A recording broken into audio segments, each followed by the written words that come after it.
Maoist central committee సభ్యురాలు సుజాతక్క alias పోతుల కల్పన పోలీసులు ఎదుట లొంగిపోయినట్లు తెలుస్తోంది. పూర్తి వివరాలు మా ప్రతినిధి రమేష్ అడిగి తెలుసుకుందాం. రమేష్, మావోయిస్టు సుజాతక్క ఎప్పుడు లొంగిపోయారు, వివరాలేంటి?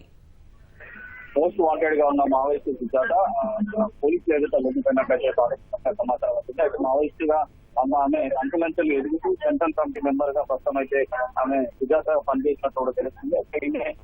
తెలంగాణ రాష్ట్రం తర్వాత గద్వాల జిల్లాకు చెందిన సుజాతగా పేరైతే గుర్తించడం జరిగింది. ఆమె అలియాస్ పోతుల కల్పన అయితే పోలీసులు ఆమె పేరైతే ప్రస్తుతం అయితే వెళ్లించడం జరిగింది. 1984లో కిషన్ కి ప్రస్తుతం ఆమె వివాహం చేసినట్లయితే పోలీసుల దర్యాప్తు పేరడం జరిగింది. మొత్తం తెలంగాణతో పాటు పలు జిల్లాల్లో కూడా ఈమె పైన మొత్తం 106 కేసులు అయితే నమోదు అయినట్లయితే పోలీసు అధికారులు ప్రాథమికంగా గుర్తించారు. సుజాతతో పాటు మరికొంతమంది మావోయిస్టులు కూడా ఈ రోజు డీజీపీ ముందు లొంగిపోయే అవకాశం కనపడుతున్నాయి. మధ్యాహ్నం 12 గంటలకి డీజీపీ జితేందర్ మీడియా సమావేశం ఏర్పాటు చేసి వివరాలు వెల్లడించే అవకాశం. దీనికి సంబంధించిన వివరాలు దీనిపైన ఇప్పటికే ₹3 వరకు రివార్డ్ ఉన్నట్లయితే పోలీసులు ప్రస్తుతం అయితే గుర్తించడం జరిగింది. కానీ ఎక్కడ అంటే ఏ కేసులకు సంబంధించిన అనేది పూర్తి స్థాయిలో వివరాలు మీడియా సమావేశంలో అయితే డీజీపీ జితేందర్ ప్రస్తుతం అయితే మీడియా సమావేశం వివరాలు వెల్లడించే అవకాశాలు అయితే కనపడుతున్నాయి.